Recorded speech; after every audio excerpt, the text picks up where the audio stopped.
En el nombre de Dios, el Clemente, el Misericordioso. Así empieza el Corán, texto que contiene lo que según el Islam es la última revelación dirigida por Dios, en árabe Alá, el único Dios a la humanidad, a través de un profeta llamado Muhammad o Mahoma. La doctrina islámica se originó en la Hiyaz, la región noroccidental de la península arábiga, y en particular en la Meca y Yathrib, posteriormente conocida como Medina. En esta última, a comienzos del siglo VII, un mercader de 40 años de edad, Muhammad, recibió varias revelaciones de Dios entre los años 610 y 632 con el encargo de predicarlas a la humanidad. La predicación de Mahoma comenzó en la Meca, aunque el profeta fue obligado a trasladarse a Medina con unos 150 seguidores. La huida en el año 622, conocida como la Égira, marca el inicio del calendario islámico. En Medina, Mahoma siguió predicando y ganando adeptos a su doctrina. Allí formó una nueva comunidad con los fieles de su religión, llamada Umma, basada en los principios de fraternidad, igualdad, ayuda mutua y solidaridad. En los 10 años siguientes, Mahoma ejerció el control religioso, político y militar sobre una comunidad nueva y dinámica. En el año 630, Mahoma había conseguido ya el poder suficiente para permitirle hacer su entrada triunfal en la Meca. En la cumbre de la autoridad controlaba gran parte de la península arábiga y había enviado fuerzas para comprobar las defensas bizantinas en el sur de Siria. A la muerte del profeta, sus sucesores recibieron el título de califas, es decir, sucesor del enviado de Dios. Estos, en los 30 años siguientes, consiguieron extender el mundo islámico hasta Egipto, Mesopotamia, Siria y buena parte del actual Irán. Significativa fue la toma de Jerusalén, donde fue levantada la mezquita de la cúpula de la roca. Esta se construyó sobre el lugar que ocupó el templo de Salomón, aunque la tradición afirma que sólo se quiso preservar el recuerdo del viaje del profeta al paraíso. Con este edificio levantado en Jerusalén, el Islam implantaba, junto con Medina y la Meca, un tercer lugar sagrado, cuya apariencia competía, además, con los edificios cristianos de la ciudad. Entre los años 661 y 750, el califato estuvo en manos de una nueva dinastía, la Omeya, que trasladó la capital desde Medina a Damasco. Con los Omeya, el imperio islámico alcanzó su máxima expansión, conquistando el Magreb hasta el Atlántico, la península ibérica, parte de la Galia, y en el oriente ocupando la Transoxiana y el Sind. El derrocamiento de los omeyas en el año 750 dio lugar a una nueva dinastía califal, la Abasí, que cambió su capital a Bagdad. Durante este periodo, la sociedad islámica experimentó un importante proceso de transformación hacia la vida urbana, floreciendo la actividad intelectual y el comercio. Pero paulatinamente los califas de Bagdad vieron reducido su dominio a poco más del territorio de Irak, formándose diversos estados prácticamente independientes. Uno de los más importantes fue el Emirato Omeya de Al-Ándalus. Abdelrahman I, miembro de la derrocada dinastía Omeya, se hizo dueño de Al-Ándalus, adoptando el título de emir. Uno de sus descendientes, Abdelrahman III, rompió toda dependencia de Bagdad y se proclamó califa. Con los Omeya, Al-Ándalus recibió embajadas extranjeras en busca de alianzas, al tiempo que surgieron una agricultura y una industria florecientes, y fueron traducidas las obras clásicas. Las sucesivas ampliaciones de la mezquita Al-Jama cordobesa convirtieron Al-Ándalus y su capital en el faro religioso e intelectual del Islam en Occidente. La desintegración del califato en el año 1031 dio lugar a un periodo de desórdenes y división, los llamados reinos taifas. Almorávides en el siglo XII y almohades en el XIII consiguieron momentáneamente reunificar Al-Ándalus. Sin embargo, al final solo sobrevivió un pequeño reino nazarí de Granada, que pasó a manos de la cristiandad en 1492.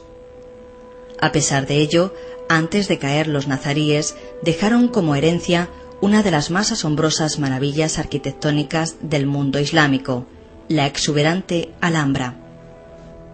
A pesar del fraccionamiento político, hacia 1250 continúa la expansión del Islam, extendiéndose por el sur del Magreb, la costa oriental africana, Anatolia, zonas de Asia Central y la India.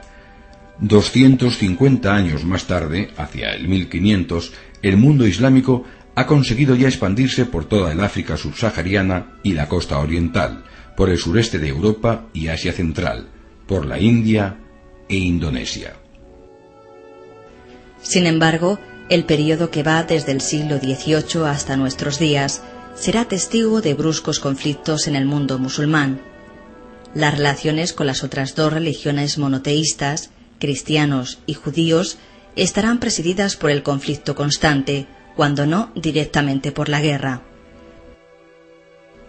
Al mismo tiempo, el Islam buscará acabar con su división interna y promover la unidad, surgiendo movimientos de renovación social que dan al Islam moderno una vitalidad extraordinaria. Actualmente, los musulmanes suman más de 1.000 millones en todo el mundo, siendo mayoría en más de 50 países y estando especialmente asentados en el norte de África, Próximo y Medio Oriente y sudeste de Asia. Tercera religión monoteísta por orden de aparición en la historia, Islam significa salvación, y sus fieles han de ser llamados musulmanes, es decir, sometidos o rendidos ante Dios. Los devotos deben aprender y cumplir con 5 obligaciones rituales, los 5 pilares del Islam. El primero es pronunciar la shahada o credo musulmán. No hay más Dios que Alá y Mahoma es su profeta. El segundo es la oración, que debe realizarse en 5 momentos fijos del día, después de practicar las abluciones y limpiezas rituales.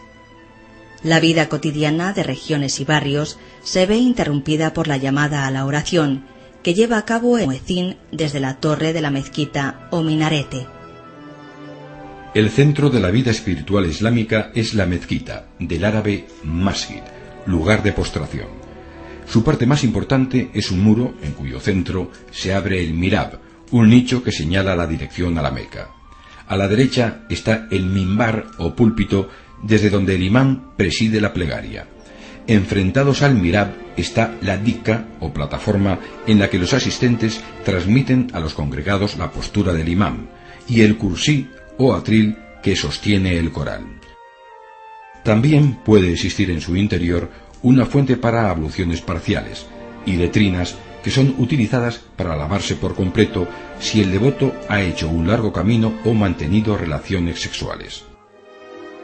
El tercer pilar de la fe musulmana es el impuesto coránico o azaque, es decir, la entrega obligatoria de un tributo a los necesitados. La cuarta obligación consiste en el ayuno y la abstinencia durante las horas de luz del mes del Ramadán.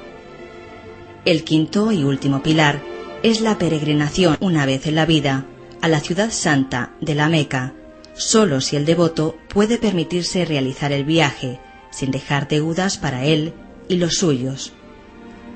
En el recinto sagrado de la Meca se lleva a cabo el ritual de dar 7 vueltas a la Kaaba, la casa de Dios, una estructura cúbica construida según la tradición por Adán y reconstruida y purificada por Abraham. La vida cotidiana de los musulmanes presenta algunos rasgos comunes pese a la gran variedad de pueblos y culturas que integran la comunidad islámica. Uno de ellos es la vivienda, en la que las prescripciones islámicas sobre la reclusión de las mujeres y el papel central de la familia hacen de la casa un espacio cerrado al exterior. Muros blancos y sobrios apenas son rotos por ventanas cubiertas por celosías de madera que permiten ver la calle desde el interior, pero lo ocultan a las miradas indiscretas. El baño público o hammam es uno de los centros principales de la vida social.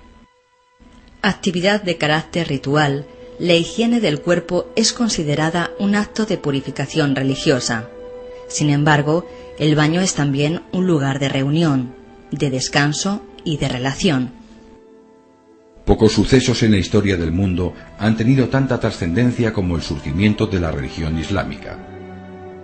El Islam no solo ha impulsado un movimiento espiritual y conformado una religión seguida por millones de creyentes, sino que ha generado, además, una extraordinaria civilización intelectual y artística cuya aportación al devenir de la humanidad resulta incuestionable.